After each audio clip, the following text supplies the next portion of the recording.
Welcome to Mech Cosmos. Engineering. Explained.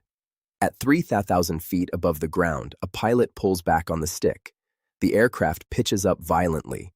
In less than a second, the pilot is experiencing 9G of force, 9 times the force of gravity. The blood drains from his head toward his feet. His vision narrows to a tunnel. His anti-G suit inflates, automatically squeezing his legs and abdomen to keep blood in his upper body. Without it, he would lose consciousness in 3 seconds. The aircraft is traveling at over 1,800 kilometers per hour. It can climb from sea level to 15,000 meters in under a minute. It can change direction faster than any other aircraft ever built.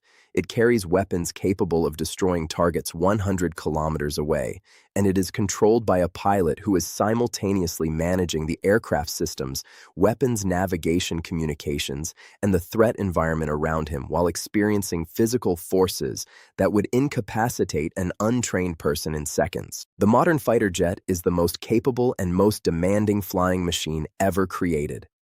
It represents the absolute cutting edge of aerodynamics, propulsion materials, science, avionics, and human factors engineering. Every component is designed to extract the maximum possible performance. Every gram of weight matters. Every fraction of a second matters. And the engineering that makes all of this possible is extraordinary in every dimension. Today we explain everything. How the engine produces supersonic thrust, how the afterburner works, how the aerodynamics allow maneuvers that would destroy a conventional aircraft, how the fly-by-wire computers keep the aircraft flying when physics reaches its limits, how the cockpit is designed for a human being under extreme physical stress, how the stealth technology makes the aircraft almost invisible to radar, and how the weapon systems work. This is the complete engineering explanation of the modern fighter jet. We are Mech Cosmos. Engineering. Explained. Let us begin. To understand the fighter jet, you first need to understand what makes it fundamentally different from every other aircraft. A commercial airliner is designed for one thing above all else: efficiency. It flies at a fixed altitude, at a fixed speed in a straight line for hours at a time. Its entire design is optimized for this narrow operating condition. Its wings are optimized for cruise lift. Its engines are optimized for fuel economy. Its flight envelope is relatively narrow and predictable. A fighter jet must do the exact opposite. It must fly slowly enough to land safely on a runway and fast enough to exceed twice the speed of sound. It must climb almost vertically at full power. It must turn so tightly that the pilot experiences forces 9 times greater than gravity. It must be stable enough to fly straight and level for hours on a patrol mission and agile enough to reverse direction in seconds during a close-range dogfight.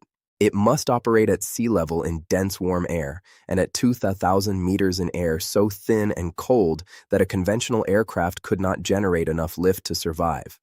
It must carry weapons guidance system sensors and electronic warfare equipment while still being light enough to maneuver violently. These requirements are fundamentally contradictory. Meeting all of them simultaneously within the constraints of a single airframe is one of the greatest engineering challenges in the history of aviation. The engine of a modern fighter jet is a military low-bypass turbofan. Like a commercial turbofan, it has a fan compressor combustion chamber, turbine, and exhaust nozzle. But military fighter engines differ from commercial engines in several critical and fundamental ways that give them their extraordinary performance characteristics. The fan bypass ratio of a military fighter engine is much lower than that of a commercial engine. A modern commercial turbofan has a bypass ratio of 10 to 1 or higher. 10 times more air flows around the core than through it. A military fighter engine typically has a bypass ratio of around 0.3 to 0.5 to 1. This low bypass ratio means less of the air is bypassed around the core. The engine is smaller and lighter for a given thrust output, and it is better suited to supersonic flight where the high-velocity exhaust of a low-bypass engine is more efficient than the large, slow-moving bypass airflow of a high-bypass engine. The trade-off is higher fuel consumption. Low-bypass military engines are significantly less fuel efficient than commercial high-bypass turbofans. But in a fighter, fuel efficiency is secondary to thrust-weight ratio and supersonic performance. The compressor of a military fighter engine operates at very high pressure ratios, typically 25 to 30 to 1.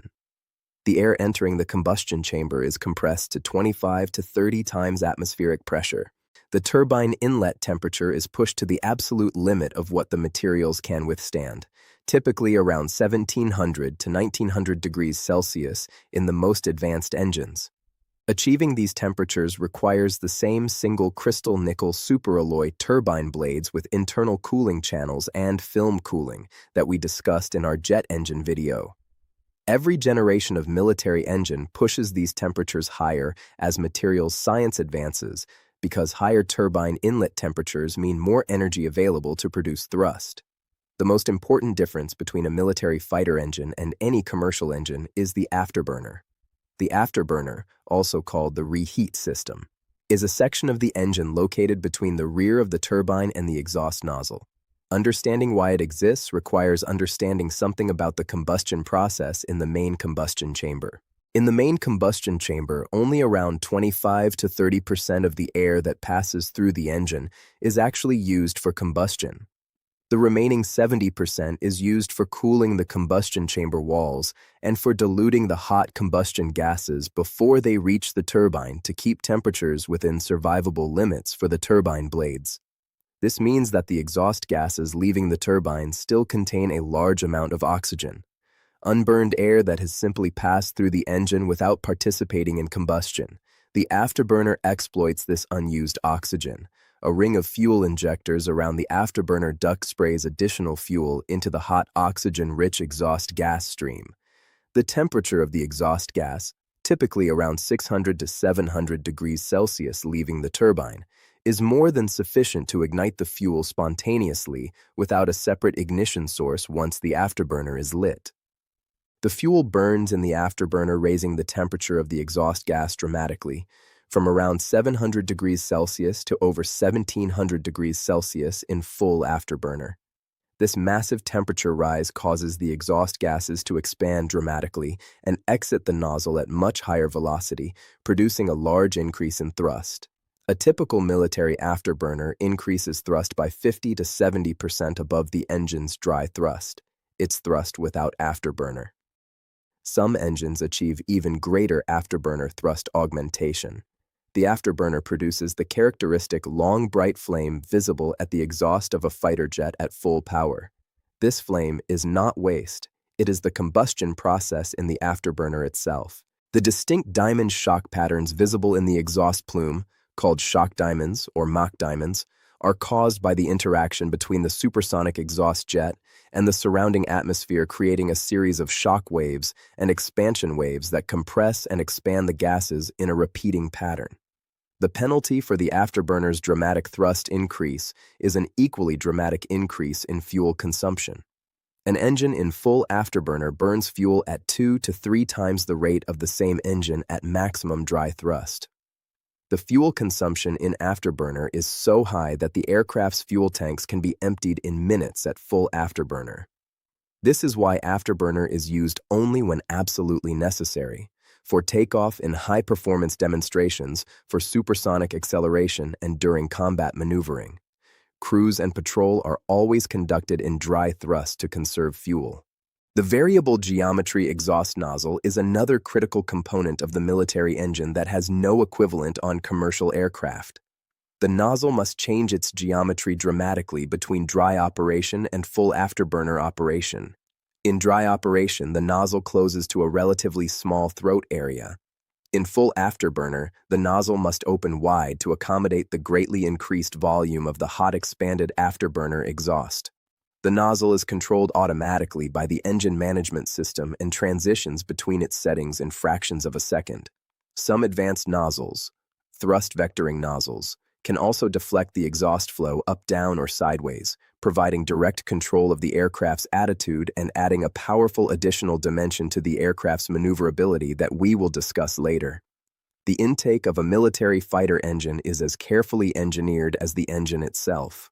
The intake must deliver a smooth, uniform flow of air to the compressor face across the entire flight envelope, from zero airspeed on the ground to supersonic speeds at altitude. At supersonic speeds, the airflow approaching the intake is itself supersonic. Supersonic air cannot enter the compressor directly. The compressor requires subsonic airflow. The intake must therefore slow the incoming air from supersonic to subsonic speed before it reaches the compressor. It does this through a series of oblique shock waves created by the geometry of the intake. At each shock wave, the air slows slightly and its pressure rises. By the time the air reaches the compressor face, it is subsonic and at elevated pressure. The intake design is a complex aerodynamic problem, and different aircraft solve it in different ways. Some use variable geometry intakes with movable ramps that adjust the shockwave positions at different speeds, and others use carefully shaped fixed intakes optimized for a specific speed range. The aerodynamics of a modern fighter jet are as important as its engine. The wing design of a fighter must meet requirements that are in many ways contradictory. At subsonic speeds, a high aspect ratio wing, long and narrow like a glider, is most efficient for generating lift. But at supersonic speeds, a high aspect ratio wing creates enormous wave drag. The drag associated with the shock waves that form on the wing at supersonic speeds. A thin, low aspect ratio swept or delta wing dramatically reduces wave drag at supersonic speeds, but is less efficient at subsonic speeds and generates strong wingtip vortices that create induced drag at low speeds and high angles of attack. Most modern fighters use a delta wing, a triangular wing plan form, or a highly swept trapezoidal wing. These shapes are a compromise between subsonic and supersonic performance. They have a very thin cross-section minimizing wave drag.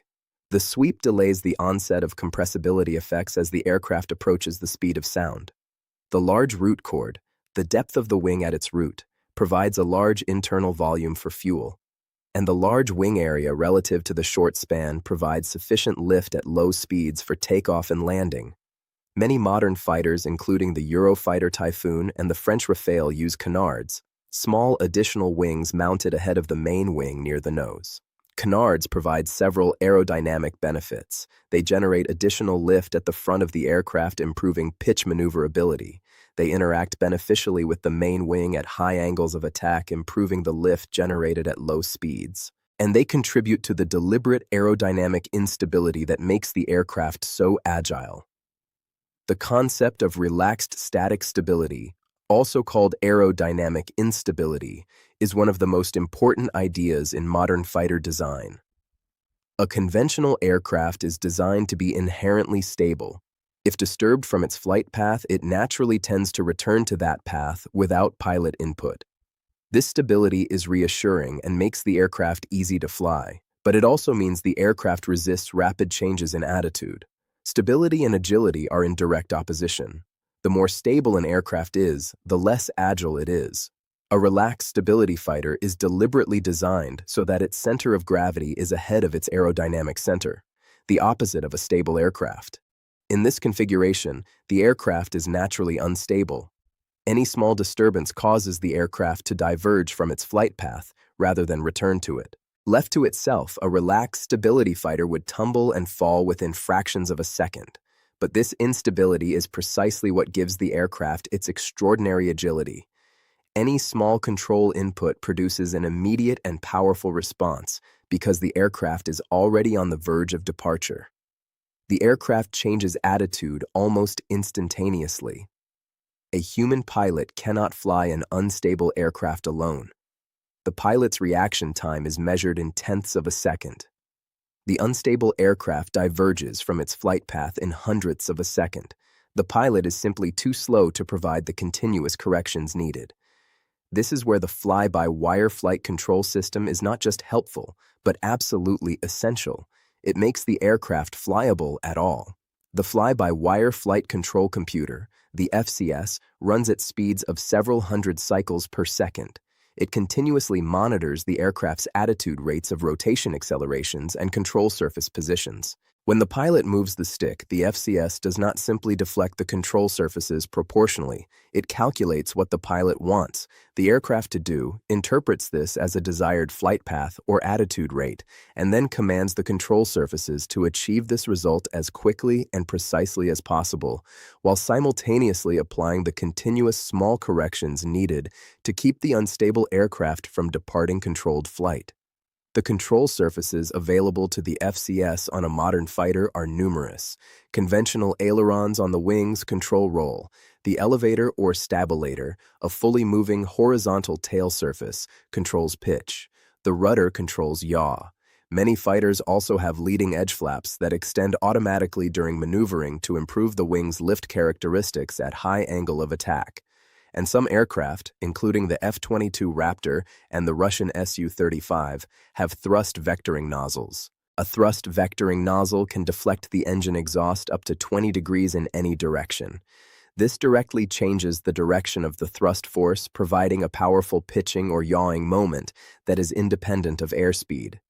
Thrust vectoring allows the aircraft to maneuver at extremely low speeds and extremely high angles of attack, conditions where conventional aerodynamic control surfaces have very little effectiveness because the airflow over them has separated.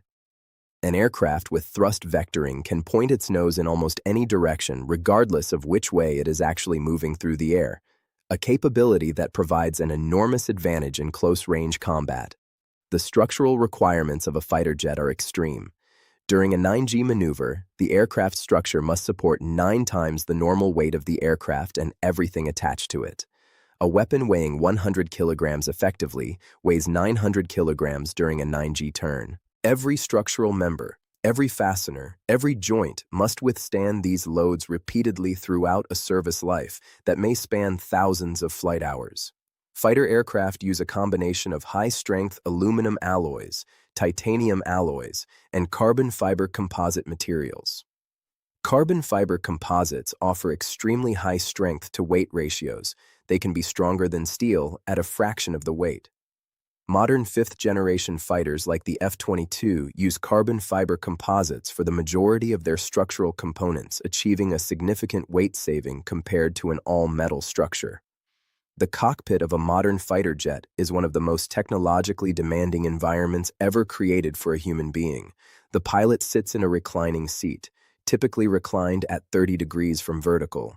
This reclined position reduces the vertical distance between the pilot's heart and brain, reducing the tendency for blood to drain from the head during high positive G maneuvers and improving G tolerance. The pilot wears an anti-G suit, a garment that covers the legs and lower abdomen and contains air bladders that inflate automatically when G forces are detected pressing on the lower body to resist blood pooling and maintain blood pressure in the upper body and brain. The modern pilot helmet is a sophisticated piece of equipment that may cost more than a sports car. Helmet-mounted display systems project a wide range of information directly onto the pilot's visor. Navigation data, threat warnings, weapon status, and targeting information. On the most advanced systems like the helmet used with the F-35, the pilot can look through the floor of the aircraft and see the terrain below. The helmet displays the image from a downward-looking camera on the aircraft's belly. The hands-on throttle and stick arrangement, HOTAS, is fundamental to the cockpit design. In a high-G combat environment, the pilot cannot easily move their hands from the primary controls. Every critical function, weapon selection, firing, radar modes, communications countermeasures, must be accessible from buttons and switches on the throttle and stick. A modern HOTAS system gives the pilot access to over 30 different functions without taking their hands off the controls. The avionics suite of a fifth-generation fighter represents a quantum leap beyond any previous aircraft. The F-35's active electronically scanned array radar can simultaneously track dozens of targets at ranges beyond 200 kilometers, while also providing high-resolution ground mapping and electronic warfare functions from a single aperture. The distributed aperture system provides a complete 360-degree infrared picture around the aircraft, 6 cameras covering every angle, displayed on the pilot's helmet, giving total situational awareness that no previous aircraft has achieved. All sensor data from the radar, the electro-optical targeting system, and the distributed aperture system is fused by powerful onboard computers and presented to the pilot as a clear, unified tactical picture. Stealth technology is the defining characteristic of fifth-generation fighters. The radar cross-section of an aircraft is a measure of how strongly it reflects radar waves back to the transmitting radar. A large conventional fighter like the F-15 has a radar cross-section of several square meters. it is very visible to radar at long ranges. The F-22 Raptor has a radar cross-section of approximately 0.0101 square meters, smaller than a marble. Achieving this requires every surface of the aircraft to be shaped to reflect radar waves away from the radar source rather than back to it. The aircraft has no sharp corners, no right-angle intersections, no external stores or antennas that are not carefully shaped to minimize reflections. Even the engine inlets are curved so that radar waves cannot reach the highly reflective rotating turbine blades inside. The entire outer surface is covered in radar-absorbing material, special coatings that absorb radar energy and convert it to heat rather than reflecting it. The maintenance of this coating is one of the most demanding aspects of operating a stealth aircraft. Even small damage to the coating can significantly increase the radar cross-section. The weapons carried by a modern fighter jet are as sophisticated as the aircraft itself. Beyond visual range, air-to-air missiles use active radar guidance to track and intercept targets at ranges exceeding 100 kilometers. The pilot launches the missile, which then uses its own onboard radar to find and track the target completely autonomously. Within visual range, missiles use infrared homing. They lock onto the heat signature of the target aircraft's engine exhaust. Modern high-off boresight infrared missiles can be aimed simply by the pilot looking at the target. The missile seeker follows the pilot's helmet sight and can be fired at targets that are almost 90 degrees to the side of the aircraft's nose. Air-to-ground precision, guided weapons use GPS and inertial navigation to hit targets within meters of their intended impact point, regardless of weather or visibility conditions. The Formula One car we discussed separately, but the fighter jet, like the Formula One car, represents the absolute frontier of what human engineering can achieve in its domain. Every technology has been pushed to its absolute limit. Every component has been optimized relentlessly, and the result is a machine that can operate in ways that seem almost impossible, flying faster than sound, performing maneuvers that would destroy a conventional aircraft, remaining invisible to radar, and delivering weapons with pinpoint precision at ranges that were unimaginable a generation ago. That is how a fighter jet works. We are Mech Cosmos, Engineering, Explained. If this video gave you a new appreciation for the most capable flying machine ever built, then subscribe, hit the notification bell, and join us for the next video, because every machine has a story, and we are here to tell it.